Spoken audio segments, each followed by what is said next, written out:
listener production. Hey, it's Antoinette Lattouf with the Weekend Briefing. It's where we go beyond the headlines and connect with the people who live them, shape them and challenge them. And today's conversation, it's got to be one of the most powerful I've ever had, and it almost didn't happen. So Vanessa Turnbull-Roberts joined me straight from court, and just hours before, she dropped everything to respond to a desperate last-minute call from her brother fighting to free him from prison. Vanessa's story is one of resilience, one of heartbreak and fierce advocacy. She's a proud Bundjalung Widubul-Wiabul woman who was taken from her family and country at just 10 years old, forced into a childhood of foster homes, even though her family loved her and wanted her home. She's now a lawyer and a tireless advocate for the rights of First Nations children. And we dig deeper than either of us expected, unpacking Peter Dutton's controversial comments about refusing to stand in front of the Aboriginal flag if he becomes PM, the push by a prominent barrister to scrap acknowledgements of country, and why this Australia Day she's urging all of us to put the basic human rights of children at the heart of the national conversation. And you won't want to miss the weekend list. That's at the end of the show, where Helen Smith and I unpack everything you need to eat and watch and do and listen to this week and everything in between. But first, here's my chat with Vanessa Turnbull-Roberts.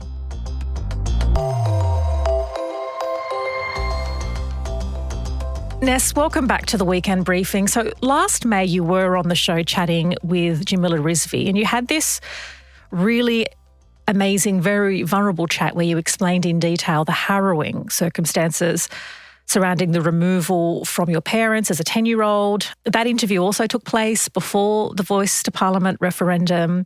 At that time, you were still writing and researching your book, which has just been released, and there's so much to cover today, including that book. But I want to start with this. For First Nations people, are you living through the toughest moment in history for your people? That's a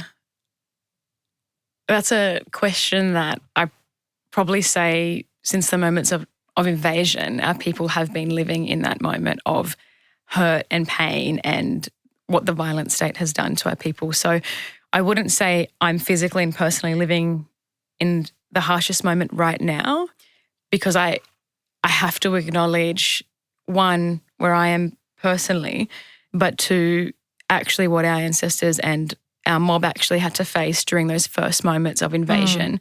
And I think with January 26 actually coming up, it is an opportunity to reflect on those moments and to think actually what were elders and community and mob thinking on the 25th, where we're very strong, intuitive people, and I talk about that in the book, and our people would have had a feeling that something is wrong and something is about to happen. And I often reflect, what would our old people be thinking in those moments? And then when the invasion happened, that being the toughest moments where our people literally did not have guns, did not have weapons to cause violence or harm, but yet invasion comes, they bring the guns, they bring the harm, they bring the rape, they bring the hurt. And I have to acknowledge that being the toughest moment. However, fast forward to 2025, it's pretty concerning that we have some of the most disproportionate impacts of our children and young people being incarcerated. It's horrific that our leading cause of death for children and young people is suicide. And it's incredibly concerning that we're in this moment post-referendum where it almost feels like there's extra consent and extra okay to be a racist, and it's okay to treat First Nations people as if we are disposable. What I will say, that isn't a new narrative. Like, our people have always been treated as if we are disposable. But now it just seems like there's clear consent to treat Indigenous women particularly as if we are disposable. And so I think in different moments and different times it has been incredibly tough. Uncle Charlie Perkins, when he led the 1967 referendum, in that moment in time, he was doing it for, reasons of housing crisis, of making sure that, my father and other non-Indigenous people were actually able to swim in the same pool and actually able to be together, yet, flora and fauna and not even being considered human was that world. And then we come now and sadly we're still in a housing crisis. We're still in a suicide epidemic. We're still in incarceration, benefiting the most of Black bodies in terms of It keeps the pipeline going. It keeps the prison industry complex open. It keeps this business on the back end of vulnerability. And as I understand, in Victoria, approximately 1 in 10 First Nations children are removed from their families, which is akin to the numbers of the stolen generation. The numbers now are higher than the stolen generation when it comes to family policing, state surveillance and intervention. And it's horrific that we live in a system and a society, I should say, that punishes poverty, and particularly when women are strategically surviving domestic family sexual violence, the state will turn around and say, well, we're going to take your children away from you, as opposed to appropriate supports for women and children and families. Yeah, and I guess by starting with that question, I didn't want to in any way minimise the brutality of the invasion and what your ancestors endured. I guess it was to try and contextualise where we are, as you say, in 2025, because in many ways there are indicators to suggest that things are getting worse for First Nations people, not just in the statistics, but in the willingness of leaders to engage in good faith, or this liberty people seem to have post-referendum to lean into some of that prejudice and bigotry. And one of the recent iterations, or latest iterations of sort of Peter Dutton's divisive suggestions is that if he's elected Prime Minister, that he will not hold press conferences next to the Aboriginal and Torres Strait Islander flags. That must seem like an assault on something that we just assumed was no longer up for negotiation. Absolutely, sis. And, you know, when we hear comments from Dutton saying, I'm happy not to stand in front of press conferences with the Aboriginal flag, well, what he's pretty much saying is, I'm happy not to take the lives of Aboriginal people seriously. I'm happy not to take when our children and women and people go missing or murdered. I'm happy not to take it seriously.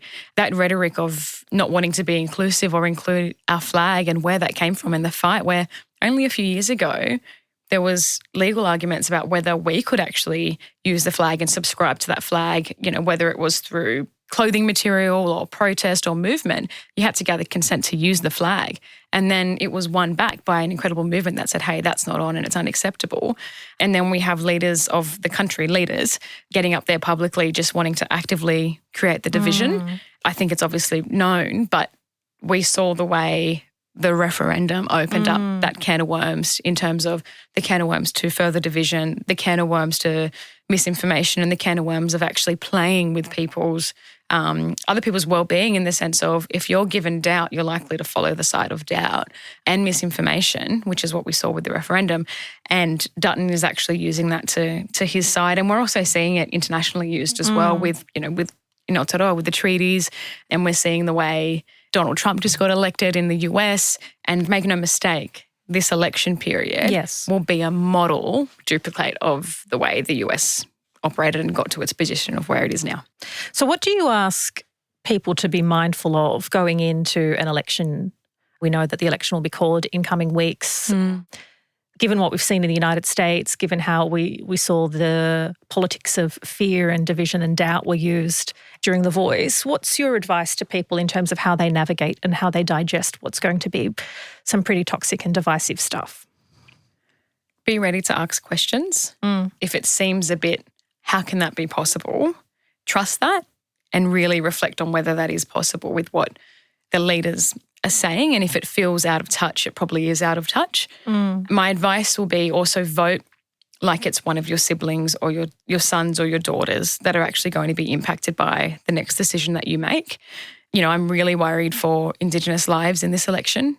Quite often when it's the election period, we do see the way it's Aboriginal dialogue that's used to win elections. So we will see narratives such as, let's get tougher on crime. Is your backyard safe? We need to protect property. We need to, be harsher with punishment.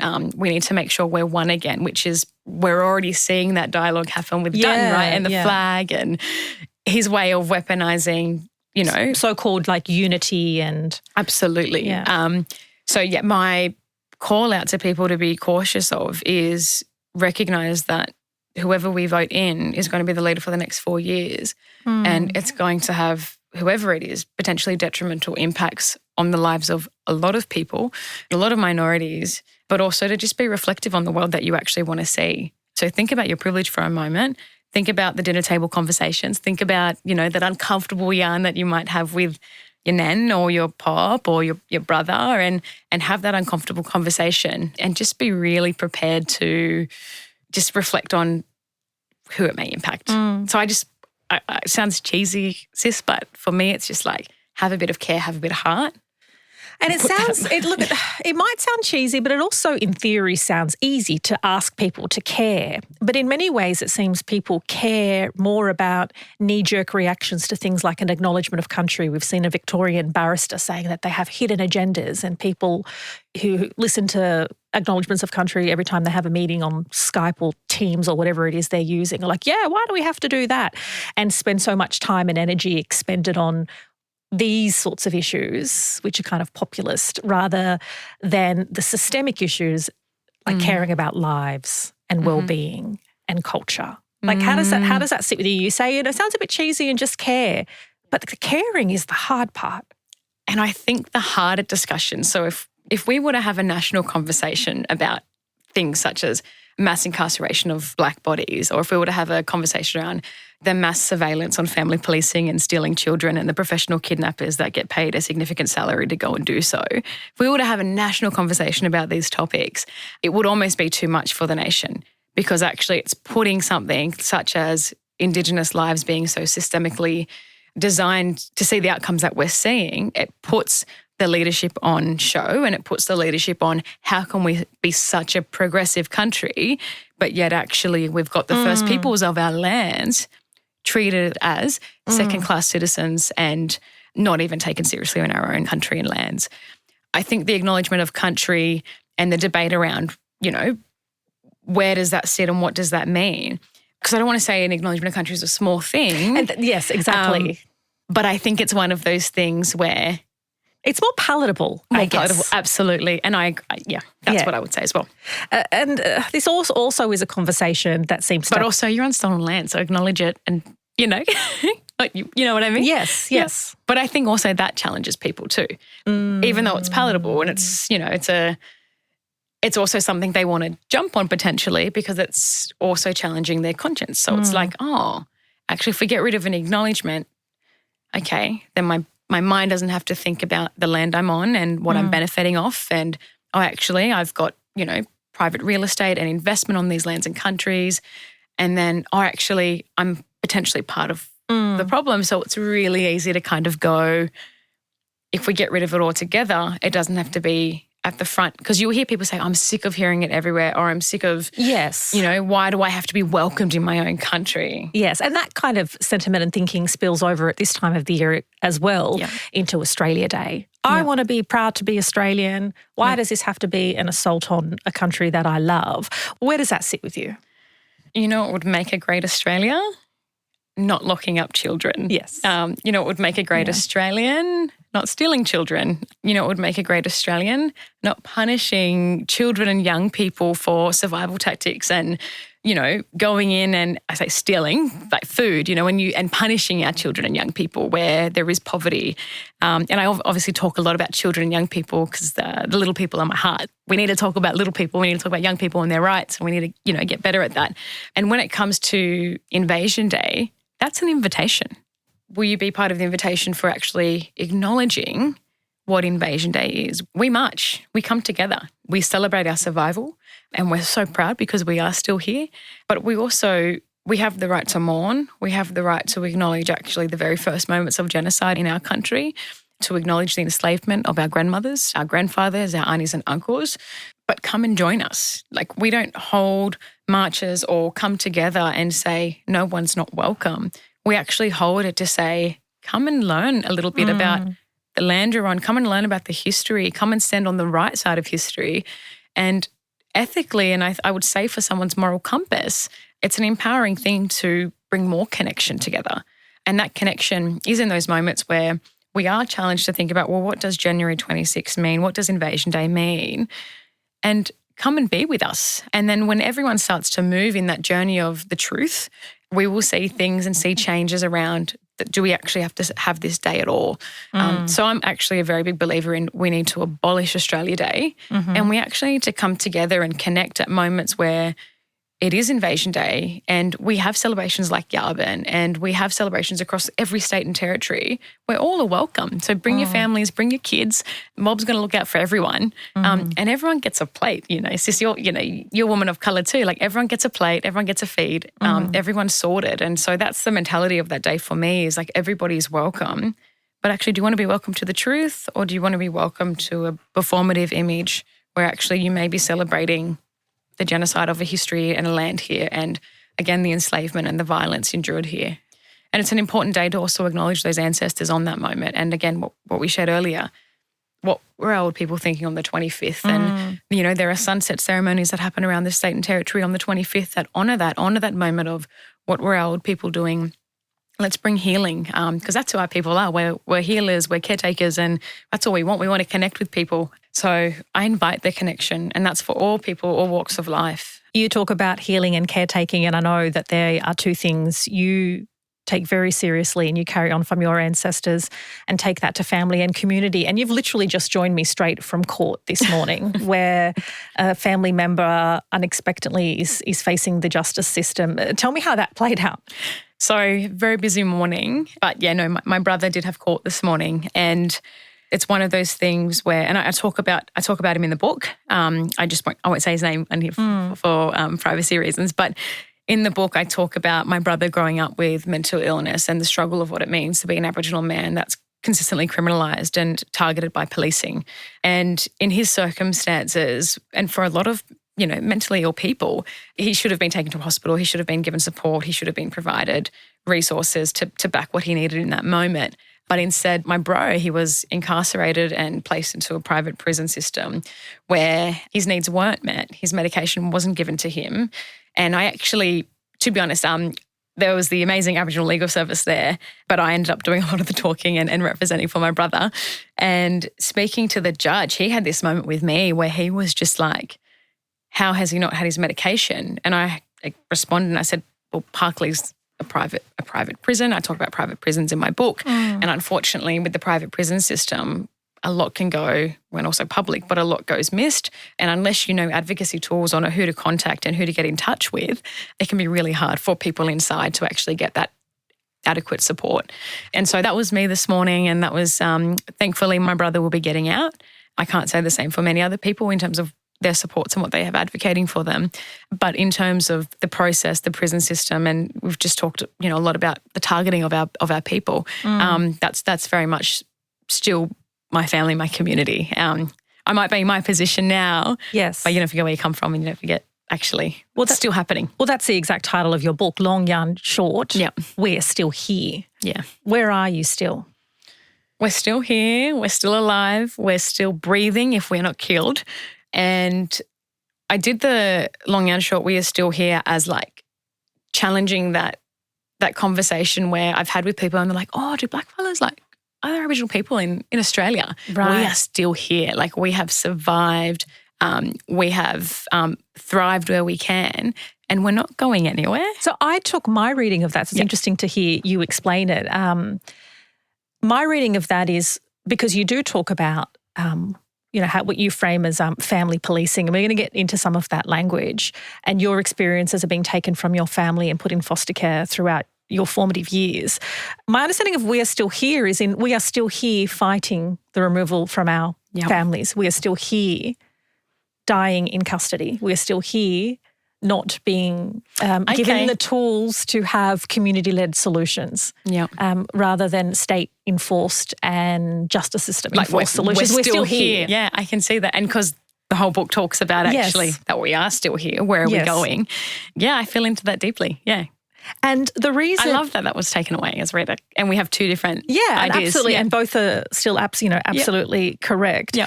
There was obviously that one line that jumped out at me in your book, the line that your father shared where he saw that the police were coming to take you. He said, "Big girl, I'm so sorry, pack some things, they're coming." Yeah. You've obviously shared that story a few times. Does it ever get easier? Does it ever hurt less? Hearing you say that actually just made my heart, like, it brought me back to that moment with my dad where I was literally about to close my eyes and go to bed. And even again, hearing you say those words, big girl, pack your things, they're coming to get you. I remember him saying it like it's a familiar tone, like it's the expected outcome. And it's the expected outcome that it was just bound to happen at some point. It's a matter of when, not if, for a lot of our families and children. And I'd say it gets easier in the sense of I've done a lot of work. I've had to do a lot of work. I've had to not only survive, but also, strategically make sure I've got a daughter myself. And she's a beautiful 2.5-year-old, going on like she's 22. And for me, it was so important before I had children to make sure a lot of that work was done and that healing work. And that consists of doing work with my elders. That consists of doing work with the land and connecting back to who I am. And that allows me to be in a different place now. And I think where I am in my professional career and my personal space and my healing journey speaks to the choices I made many years ago. But in terms of when you have those moments of you're writing, for example, and you want to capture the feeling that you kind of felt for, the reader's not going to necessarily feel what you went through, but you're going to have moments where the reader reads certain, like you said, reads certain lines and they're like, actually, this is something, like this has hit a place. And hearing you say that, again, my heart just like broke a bit. But I do believe in hope. I have to. I have to. I know how can we be hopeful when everything's happening? But I have survived that system, sis. And I can't sit here on this podcast and tell other children and little Koori kids that are in the system that are being taken that it doesn't get easier. And I refuse to say it doesn't get easier because I have to believe and I have to trust in something. I don't know what it is yet, sis, but I have to trust in the people power and the love and the good people that do amazing groundwork, that actually for those little people that are still being taken, that it's going to get easier. And it might not necessarily, well, we know, get easier through those, those foster placements or being incarcerated. But I could not look into the eyes and being a mum and look at my own daughter or look at other children in the system or when I go and visit my kids in prison, I could not look them in the eyes and say, hey, it's not going to get easier. I'd have to say that there are people fighting for you and I have to believe that people are going to protect these children and I have to believe that they're going to be advocated for and I have to. The book is essentially a critique of Australia's history and conduct of child removal and the continued child removal practices. And I did take particular note of your use of language. You call it family policing. Caseworkers are kidnappers. They aren't removing children, they're kidnapping. Why was it important for you to use that sort of language? I use that language because that's how it feels for Aboriginal families. And I'd say non-Indigenous families too. When the State Department comes in without consent, says we're taking your child for XYZ reasons and provides no context to parents or families. Family policing, I chose to use that throughout the book because often departmental bodies, they surveillance. They surveillance and use bias and prediction principles when watching families. And then it's almost when picking a moment, they choose to remove that child. Through the moments of surveillance, I should say, there could have been moments of better intervention. There could have been moments of supporting potentially the parent in need, or maybe the need wasn't there, but they have decided to take this child without the consent of mum, dad, auntie, family member. I have to use the real terms of what we are feeling because I'm not going to call it child protection and gaslight myself when actually almost more than half the children in statutory family policing systems are in custody. So are you really a good parent?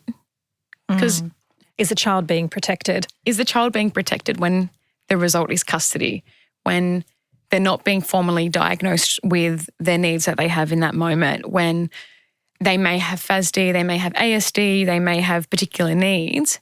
The system's not coming in and being a parent. The system's not coming in and being a caretaker. The system's not coming in and saying, hey, I love you and I'm going to be able to show you love. Otherwise, I personally wouldn't be here to talk about statutory family policing and care and protection systems. And so actually we're seeing the extreme negative outcomes. And, like I said, I'm at the prison each week and my kids inside, most of them. And when you say my kids, you're talking about kids in your community? Well, kids in my community. Oh, sorry. So in my role as Commissioner. Yes. For Aboriginal and Torres Strait Islander children and young people in the ACT. And that's an inaugural role that you took up last year. And very privileged to be in that role. But I regularly visit the youth prison. And that's where it's made up of a lot of my kids. And I call them my kids, and my therapist wouldn't like me saying that. She'd be like, oh, you need to have separation and look after them. I'm like, I can't separate. Like these kids matter. And most of the children are in subject to the family policing system. And like I said, Antoinette, I refuse to gaslight families. It's professional kidnapping. The paternalistic and state response to that would be we are helping. It is for the child's benefit. That child was vulnerable. The domestic situation was unsafe. What's your response to those sentiments? That's what I do here a lot. And that comes to the question of risk and how are we assessing risk and how are we assessing intervention and what form of intervention. And who's assessing risk. And who's assessing risk. That's right, sis. Yeah. And with that, I'm not naive to actually if a child is in need, if there is any form of abuse, physical, emotional, sexual, if there is, anything going on where there needs to be immediate intervention, absolutely intervene. Like I'll be the first to stand with you and say absolutely something has to be done. And you're saying in your circumstance, personally, those things, immediate danger wasn't there for you? We had immediate danger around us, and I write about that in the book. I don't go too deep into it, but we had a lot of danger around us. We grew up in poverty. We grew up poor, like we didn't have a lot of money, obviously. But the way the intervention happened, it didn't have to happen that way. And that's what I write about, and that's what I talk about in my work is my father absolutely in his own life and what he went through had his own demons. He had his own struggles of being an Aboriginal man where for more than half his life he wasn't considered human. Flora and fauna was what he fell under. And then he's got kids, he's got trauma, he's got his journey and things going on. And I write in the book, my mum, beautiful woman, literally my hero, my world, she's subject to, barriers of mental health and illness and systems that are constantly surveillancing her in her own way. My father just needed help. Mum just needed support. My father and mum did not have to have their child or their children taken. They just needed support. And I think that's what scares me the most. I read cases daily and I see it through a completely different lens to the person making the decision to do a removal. And I see actually, no, that mum's trying to flee violence. Let's not steal that child. Let's actually support the parent-child together. Or I see, oh no, okay, child's disassociating from school. School obviously is a mandatory reporter. They have to do something about it. They put the report through. It's gone to an escalation point. Maybe there's a few different sides to this and I'm seeing all the different sides in front of me. Okay, so why didn't we just sit down with mum and work out why is Bub not going to school? What's happening at home? Or we see the way racism just works at its finest. Racism and paternalism. We need to protect this child. White is right, white knows best. Well, because they're the sentiments of the stolen generation, that these children are going to be better in a white family. Yeah. And so what you're witnessing is remnants of that language and mentality continuing. Absolutely. Yeah. It has not changed. What are the sorts of things in this inaugural role as ACT's Aboriginal and Torres Strait Islander Children's Commissioner? What are the sorts of things that you're able to do within your skills and power? So in my particular legislation, there's powers to intervene individually and there's also powers to intervene systemically. It's an incredibly powerful legislation that creates a lot of room and scope to actually advocate directly for children and young people. So my office holds oversight pretty much. So if we have a community member or a family member say actually child's been taken or this wasn't considered, we have the powers to actually challenge the Director General or the department and say, why did you do this? This was missed. Also have the powers under my legislation to make recommendations, to hold inquiries, which we will be doing soon, and to actually check the department and the system. So, for example, residential facilities, youth prison, could be education as well, it could be health, and actually kind of hold that oversight, which puts that pressure and that accountability. And I would say each state and territory needs to have, whether it's a commissioner or a space where actually there is power to watch what the department's doing. I think when one agent or one body has the power to make such significant decisions that are going to change the lives of children and young people and families, they absolutely need to have people looking at them. They absolutely need to have independent statutory office holders that can say, actually, this is wrong, or actually, you can't do this, or here's a recommendation. And so the ACT is the only... the ACT at the moment is the only only territory jurisdiction that has the powers to intervene individually and systemically.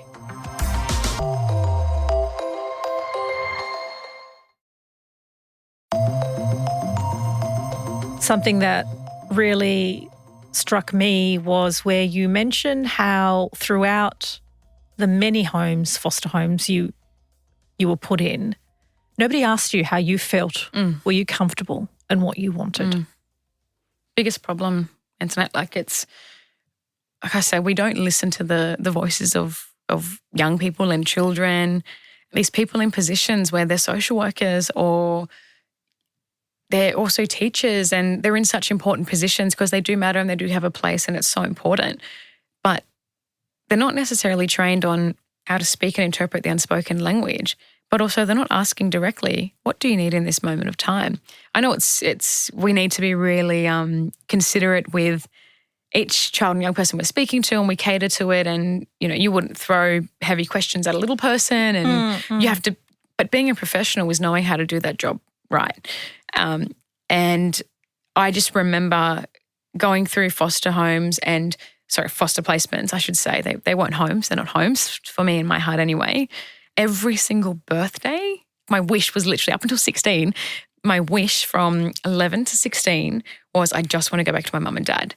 And that was my wish inside. And then I remember thinking at 16, 16, that's the age they talk about, big stuff, and you can face a bit more and have your own decisions and autonomy. And I'd sit quietly with that in my heart and think, at 16 I get to go home. 16 I get to be with my family again. 16 I get to be with my brothers again, and I can't wait to come home. And then that never happened. As a mother, you mentioned your little girl. What do you hope for her as a First Nations young woman, a First Nations child, the sort of life that she will be able to lead? What I wish for all of our kids, that she... I just get so scared of this world and what it does to our kids. That she's safe, that she can walk through the street without being hurt by police, or that she has choice. Like, choices are really important, and that she gets to thrive in a world that ultimately I know as a mum doesn't want her here. But I hope she knows that she's always wanted in this world, and communities with her, and she's so loved, and that she has the right to be free from racism and violence, and to thrive and to be kind, and to have joy and happiness, and not like, I really don't want her to have to fight the stuff that we're fighting. Yeah. And I think that's the dream as a parent, right? Your kids are better, not better than you, but you know that they don't have to face the same stuff. You hope that they have a life without the trauma and unfair struggles that you've had to have. Yeah. I mean, and is that something, as people think about Australia Day and how they navigate it and how it impacts them, that they think about what you want for your child, for her to be safe, for her to be able to walk down the street, for her to be like other children? Like, are those things big asks? I don't think they're big asks. I don't think people think about it. I don't think enough of the country consider actually what does a life mean for Aboriginal children. And it actually shouldn't be different. It shouldn't be different from my babies to your babies to strangers down the road. There should be a world where all of our children are able to have joy and be free and loved and imagine and everything. So my wish, I'd say, is what every parent wishes for their children. But I think, for Invasion Day, I wish there was that consideration, like the fights, not even the fight, but the defense. We're defending our right to exist. We're not fighting, we're defending. And we're defending our place and our rightful place. And I just wish that the nation was prepared to say, actually, Aboriginal children do matter. Aboriginal lives matter. And come be with us on this journey. For real, though. Yeah. Thank you for being so beautiful and hopeful and vulnerable and generous. And you give so much to a country that's taken so much. So thank you. Thank you, my sister. Vanessa Turnbull-Roberts, ACT's first Commissioner for First Nations Children and also the author of Long Yarn Short, We Are Still Here. If you want to learn more about Vanessa's story, you can search The Year Kevin Rudd Apologised. Vanessa Turnbull-Roberts was taken from her family. That's the title of that episode. It was from May 2023. We'll also pop it in the show notes for you to click on and take a listen. But it is now time for the weekend list. It is always my favourite part of the weekend because I get to pick Helen Smith's brain, find out what she has been reading, eating, shopping for. She always has quirky, surprising recommendations. Helen Smith, what is it this week? My first recommendation is a food app. Now, it's called TooGoodToGo, and currently it is only in Melbourne and Sydney. But pretty much what it is when places like Baker's Delight or Harris Farms or even sushi places, a lot of them are cafes, when they have leftover food that they don't sell, they pop it on this app. You can go and collect it between a time, like you have to collect it between a specific time, but you're getting like a bag of mixed surprise groceries for $9 when they're worth $30, or baked goods for $7 and you're getting $25 worth. And all you're doing is you're selecting in the app, yes, I can go pick it up between this time, and you're saving so much money. You're also saving food waste, and you're getting a bunch of really good high quality products that are generally really expensive. Oh, that's great. Great during a cost of living crisis. I guess great also if you don't have any dietary requirements, because I know from your coffees and when you eat, you can pretty much eat anything. So for me, the first thing I thought was like, oh my God, I can't eat 3/4 of things. But if you don't, if you're not an annoying, picky, unsettled tummy eater like me, then that sounds like a good way to save money. Yeah, that's the only issue. You can't have any specific dietary requirements. But I'm thinking if you have teenage boys, I've recommended this to a few people. If you've got teenage boys or teenagers at home that eat anything, this is a great way to just get a bunch of food and feed them and make them happy because they eat so much. But another one that if you don't live in those states that they don't have that available right now, another app I found is called Save Full. You turn ingredients that you have in your household into meals. So you can select, I've got asparagus, I've got potatoes, I've got rice or whatever. So good. And then it will give you recipes for the ingredients that you have in your household to also help you, use the food and veggies that might be going bad in your crisper and actually use them. So yeah, they're my two food apps that I'm kind of obsessed with at the moment.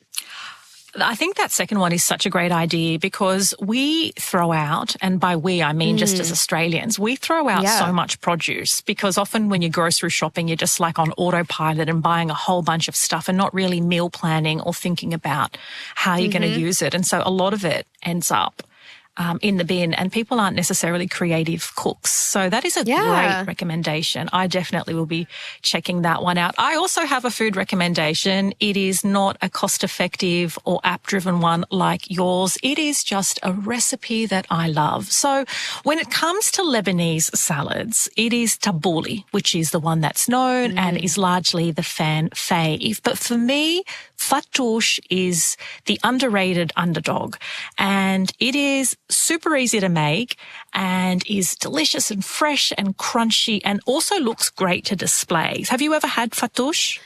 I think I have, but I've only had it with Lebanese people, so I've never made it myself, but it always looks really posh and pretty. but it's super simple, I think. Yeah, it's super easy. So these are the ingredients. You need capsicum, tomato, cucumber, radish, mint, and lemon. And so you chop up all the bits, all pretty roughly chopped. Radish is cut really finely. The three things that are the key ingredients are sumac, which is like a spice. It's this dark maroon looking spice, but it's available in Woolies or Coles or any of your local grocers. It's pretty common. Pomegranate molasses, which is like a syrup derived from pomegranate seeds. Lemon and olive oil. So the dressing is the sumac, the pomegranate molasses, lemon, olive oil and salt, and you drizzle that on top. And then with Lebanese bread, you can either fry it, or I just nuke mine in the microwave so it's like crunchy, and then you crush up the crunchy bread on top. And so it's colourful, it looks super fancy, but it's not. And it is so delicious because you've got the crunchy bread with this fresh produce and this kind of tangy dressing from the pomegranate molasses and the sumac. And it is just, for me, particularly in summer, absolutely delicious. And anybody I make it for is like, wow, this is so amazing. It's a lot of chopping because there's lots of different bits and pieces. Super easy to make. Yeah, I really, really want to make this myself because the pomegranate molasses, I'd never heard of that. And it just sounds amazing. So yeah, definitely going to make this one. My next recommendation is something to watch. So it's the Jerry Springer doco on Netflix. It's called Jerry Springer Fights Camera Action. And I was really interested in this because I was just a little bit too young to kind of grow up watching this show, and I don't think my mum let me, but it gives you an insight into how the show was made, who Jerry Springer actually was and how he never really intended to be a host like this. And it's from the producer's perspective, which I loved because it gave you how the producers interact with the guests, how they book the guests, how they kind of coach the guests in what to say. Because the show, like famously, it's had some of the most outrageous segments on it, like the man who married his horse, and also there's a murder case attached to the show as well. So it's pretty wild. It gets so deep and disturbing at the same time.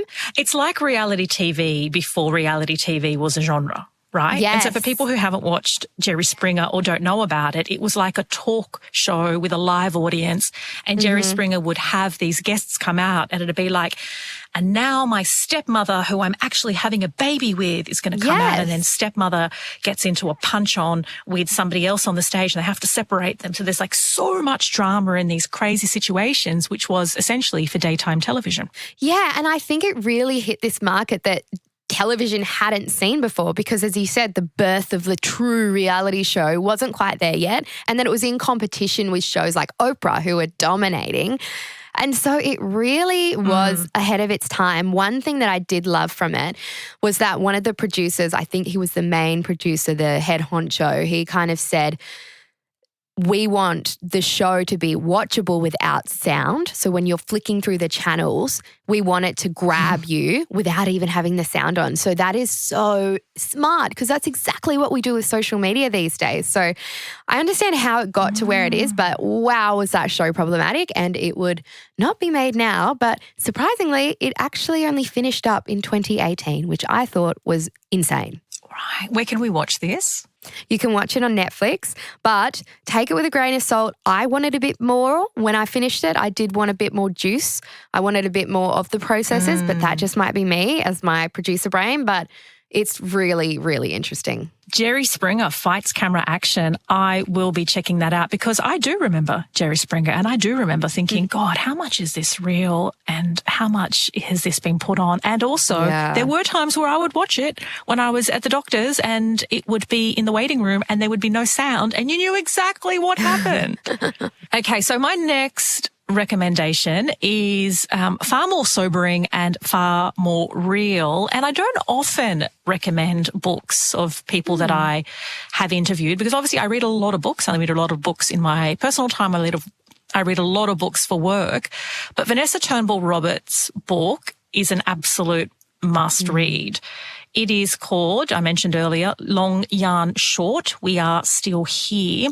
It is a really searing indictment of family policing and child removals, and you get to know Vanessa's story intimately, but then also through the lens of her now obviously as an adult and a human rights lawyer and in her role as ACT First Nations Child Commissioner. And I just think it is essential reading. It's confronting, but essential reading. And so that is my final recommendation. Yeah, after listening to this chat with Vanessa, I think her book and the previous episode we did with Jamila, she is just bloody incredible. And to amplify her and to just read what she writes and how she speaks, I think she's awesome. And yeah, I love that recommendation. Thanks so much, Helen. And thank you to you, because that is it for this week. Thank you for being with us and tuning in. It is always such a pleasure hanging out with you. And if you want more of the Weekend Briefing, you can find us on the Listener app. You download the Listener app. You can follow us there. Otherwise, follow or subscribe wherever you get your podcasts from. And why not give us a rating and a review for this brilliant interview with Vanessa? And if you're up for it, you can rate and review every episode. And we will be back on Monday morning, where the team will have the latest headlines straight to your headphones, along with an interesting deep dive. Stay safe, everyone, and I will catch you next week.